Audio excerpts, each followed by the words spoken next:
Ya. Yang kedua, itu terkait dengan rumah dijadikan tempat ibadah. Ada SKB-nya. Aturan di dalam negeri dan menteri agama. Yang ini sudah di Ntar dulu. prosedurnya. Kita sudah ada SKTL, sudah izin, jadi sudah melapor dan kita izin semua. Oke, gitu dulu. Sekarang masalah ibadah saja. Oh, ibadah sudah dilarang. Nah, emang ini statusnya gereja itu bukan gereja, Pak. Siapa yang bilang gereja? Itu dia punya izin dari sananya gereja, tapi bukan bangunan bentuk gereja. Kita tidak paham. Bapak lihat suratnya, gitu loh. Suratnya udah jelas gereja. Suratnya itu gereja. Enggak. Kita nama ibadah di sini. Kita nggak melarang ibadah, terserah. Ini kan beribadah. Rumah berbeda. Jadi gini, bab surat pun gereja. Kalau rumah nggak beribadah. Lah kata siapa rumah tidak boleh beribadah? Kata siapa rumah tidak boleh beribadah, Pak? Jawab, Pak. Kata siapa rumah tidak boleh beribadah? Ya ampun, rumah saya dekat masjid loh di luar itu, tapi tidak pernah melarang kami beribadah. Rumah saya dekat masjid banget, tapi tidak pernah dari pihak RT pada pihak warga melarang untuk beribadah. Kalau rumah tidak bisa beribadah, berarti semua muslim tidak bisa beribadah di rumah dong. Sama dong sama kita. Yang masih enak yang ngomong tidak bisa beribadah. Itu cuma formalitas. Karena dari suratnya sana memang di mana-mana SK itu turun kan ada izinnya surat seperti itu. Tapi kan di rumah kan bukan gereja, dia tidak pun nulis depan rumah gereja.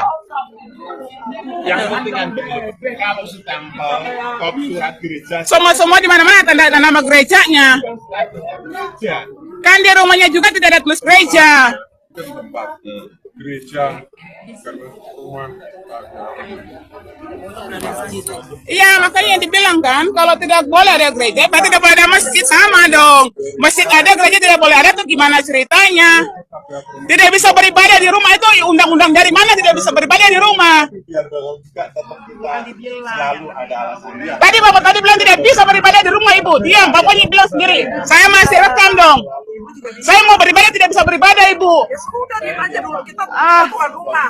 Kita berhak. Tamu masuk atau enggak, kita berhak juga. Saya tidak bisa beribadah, kita datang beribadah, bukan cari ribut. Datang kayak gini, ribut.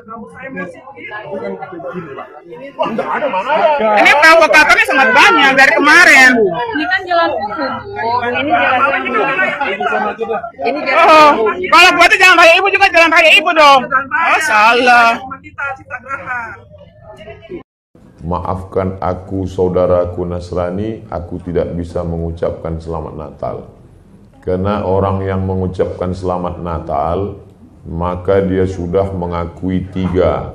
Yang pertama, mengakui bahwa Isa anak Tuhan.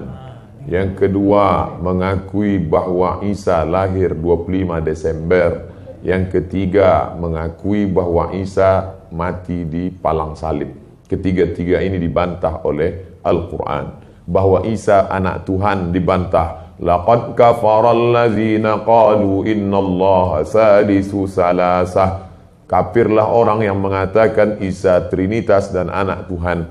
Tentang Nabi Isa lahir tanggal 25 Desember dibantah. Ketika Maryam memegang Isa, tidak ada makanan karena terlahir di tepian kota. Allah memerintahkan menggoncang pangkal batang pohon korma. Tusakit alaiki rutaban jania, gugur buah korma yang mengkal. Buah korma mengkal ada pada musim panas bulan Juli Agustus. Ketika Isa lahir, kambing-kambing sedang digembalakan di padang rumput, sedangkan bulan 12 rumput tidak tumbuh karena tertutup salju. Maka 25 Desember bukan hari kelahiran Isa, tapi hari raya merayakan Dewa Mitra, Dewa Matahari, yang diambil oleh Kaisar Konstantin dari Konstantinopel. Lalu kemudian tentang Isa mati di palang salib dibantah Al-Quran. Wa ma qataluhu, mereka tidak membunuhnya. Wa ma salabuhu, mereka tidak menyalibnya. Walakin syubbihalahum, ada orang lain yang diserupakan wajahnya dengan Isa. Dialah Yudas Iskariot, murid Isa yang menjual imannya dengan beberapa keping uang emas.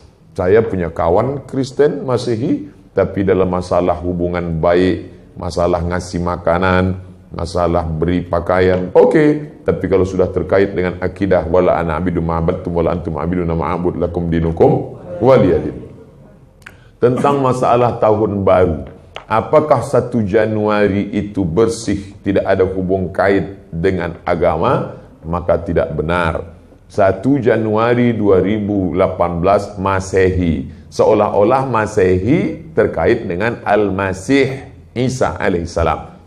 Itu kalender dibuat oleh Kaisar Julian dari Romawi kuno. Kaisar Julian membuat kalender, maka dibuat nama dia Kaisar Julian, maka disebut Julian kalender. Lalu kemudian Julian kalender dibawa ke Vatikan, dirubah oleh Kaisar Raja Pendeta Paus Vatikan bernama Paus Gregorius. Maka sampai sekarang disebut dia dengan Gregorian Calendar.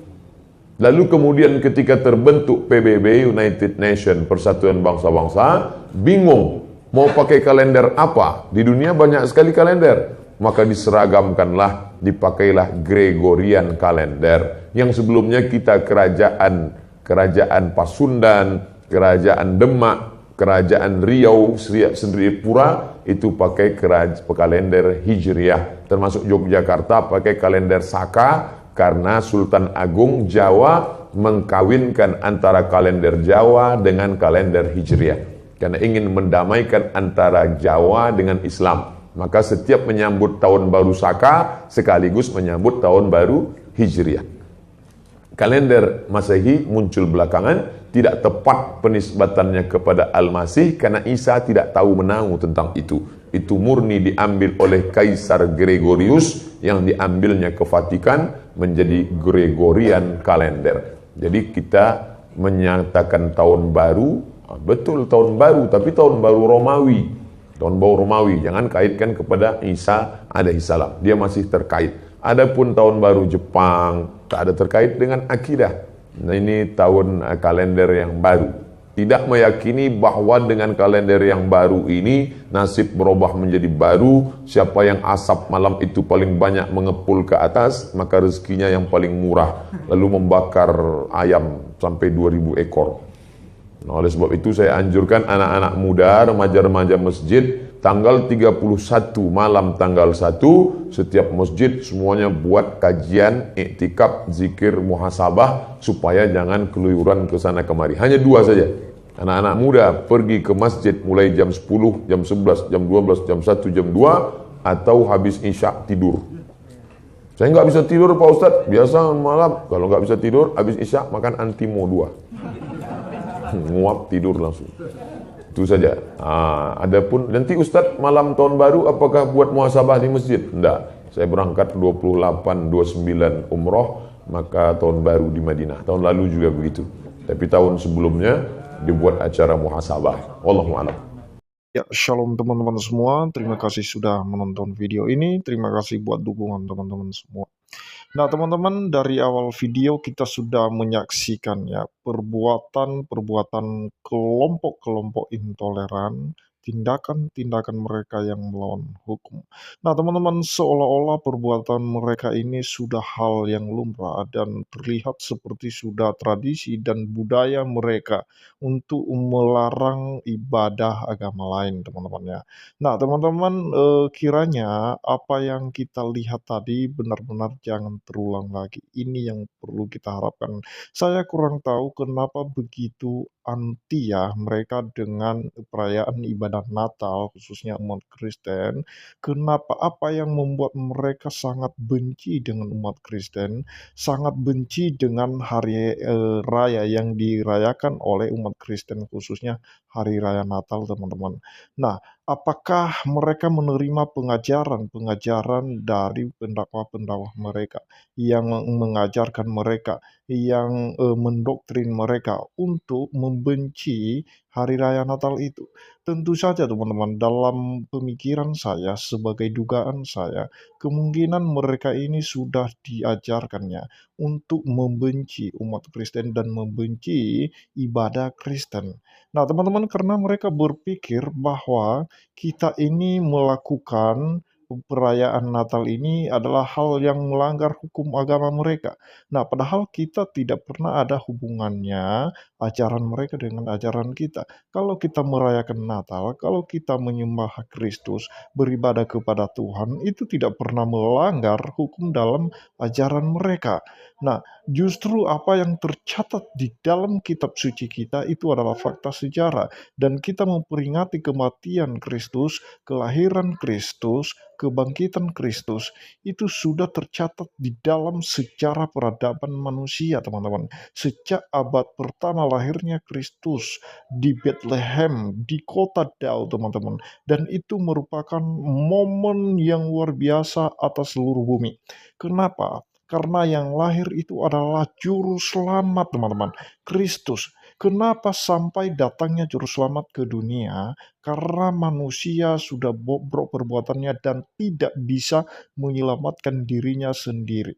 Nah, kenapa tidak menyelamatkan dirinya sendiri, teman-teman? Karena manusia itu tidak satu orang pun yang benar. Sesuai Roma 3:23, semua manusia telah berdosa dan telah kehilangan kemuliaan Allah. Oleh karena telah kehilangan kemuliaan Allah, maka semua manusia menuju kebinasaan. Oleh karena itulah Allah mengutus putra tunggalnya ke dunia ini untuk menyelamatkan manusia. Itulah sebabnya dikatakan dalam Yohanes 3 ayat 16, karena begitu besar kasih Allah akan dunia ini, sehingga ia telah mengaruniakan anaknya yang tunggal supaya setiap orang yang percaya kepadanya tidak binasa melainkan beroleh hidup yang kekal. Dan memang benar, teman-teman, ya, banyak menyangkal keselamatan yang ditawarkan Allah kepada manusia. Tetapi tidak dengan cara begini, teman-teman, ya. Melarang orang beribadah, anti dengan Natal, anti dengan ibadah Kristus, anti dengan pembangunan rumah ibadah, gereja. Nah, teman-teman, kiranya hukum ini ya benar-benar ada keadilan dan benar-benar ada kesetaraan di mata hukum. Itu harapan kita. Terima kasih, Tuhan Yesus memberkati kita semua. Shalom.